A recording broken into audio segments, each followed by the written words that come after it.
नमस्कार दोस्तों, आप सभी का बहुत बहुत स्वागत है। जहां दोस्तों मध्य प्रदेश को लेकर बड़ी खबर है और मध्य प्रदेश ने चुनाव से पहले ही यहां पर कमलनाथ का बड़ा ऐलान और इस ऐलान के बाद बीजेपी में खलबली है। सिंधिया समर्थकों यहां पर बीजेपी के कई वरिष्ठ नेता अब कहीं न कहीं यहां पर खलबली मच चुकी है।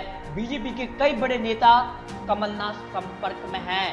साफ तौर पर कमलनाथ का दावा है और इस दावे के बाद जो है खलबली पूरे बीजेपी खेमे में दिखाई देने लगी है।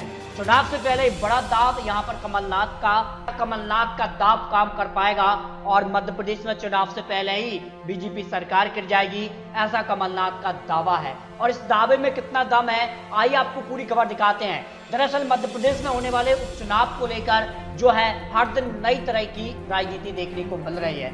तो कभी कांग्रेस यहाँ पर उपचुनाव की रणनीति तैयार कर रही है, तो कभी यहाँ पर बीजेपी के कई बड़े नेताओं को अपने पाले में करने की कोशिश भी कर रही है। जिस प्रकार के हालात मध्य प्रदेश में है उसको देखते हुए कमलनाथ सरकार बीजेपी पर अब सवाल उठाने लगे। इसके साथ ही उन्होंने साफ तौर पर एक दावा किया है कि उपचुनाव की तारीख का भले ही अभी ऐलान नहीं हुआ है, लेकिन मध्य प्रदेश की राजनीति एक नए मोड़ पर यहाँ पर सामने आ रही है, क्योंकि इसमें कमलनाथ सरकार ने बीजेपी के पूर्व यहाँ पर वरिष्ठ नेता, पूर्व विधायक और वर्तमान के कुछ नए यहाँ पर विधायक अपने पाले में करने का दावा उन्होंने किया है। तो क्या बीजेपी सरकार गिर जाएगी चुनाव से पहले ही, ये कमलनाथ का दावा है। इस पर विपक्ष यानी बीजेपी ने साफ तौर पर कमलनाथ पर एक निशाना साधा, साफ तौर पर कमलनाथ सरकार पर कहा है कि अपना घर बचाए कांग्रेस पहले।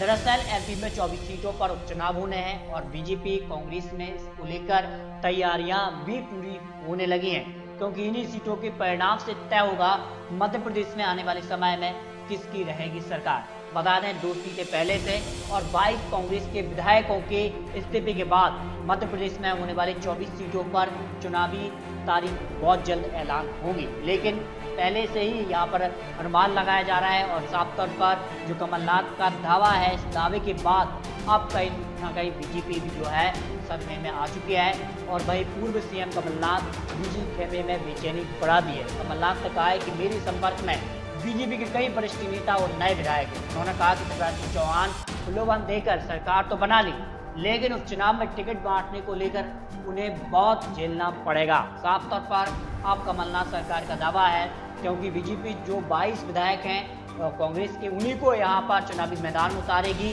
उसके साथ अपनों को मनाना भी काफ़ी बड़ी अब जिम्मेदारी होगी। अगर बीजेपी के पुराने चेहरों को अगर टिकट नहीं मिलता है तो इसका भी जो पुराने नेता हैं वो कहीं ना कहीं कांग्रेस के पाले में जा सकते हैं। दरअसल बीजेपी के कुछ नेता ऐसे हैं और जो यहाँ पर मंत्रिमंडल में जगह ना मिलने के कारण इस बगावती सुर भी दिखाई देने लगे। दरअसल भविष्य को लेकर चिंतित बीजेपी के वो नेता जो सिंधिया समर्थकों के आने के बाद उनके जो कह सकते हैं कि राजनीति पर संकट गहरा रहा है और कहीं ना कहीं ये बड़ी वजह और इसका फायदा कमलनाथ सरकार उठा सकते हैं। सूत्रों के अनुसार कई वरिष्ठ नेता कांग्रेस के संपर्क में है। विंध्य क्षेत्र के एक नेता ने तो पिछले दिनों कमलनाथ से आकर मुलाकात भी की थी।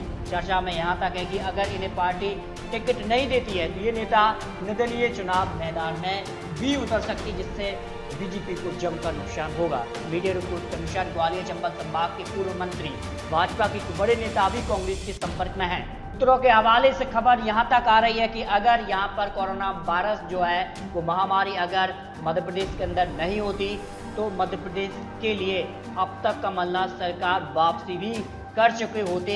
ऐसी खबर मध्य प्रदेश के लिए निकल कर आ रही है। तो आपको क्या लगता है, क्या मध्य प्रदेश में कमलनाथ सरकार का दावे से बीजेपी बेचैन हो चुकी है या नहीं? या फिर कमलनाथ सरकार की वापसी होगी या फिर बरकरार रहेगी बीजेपी?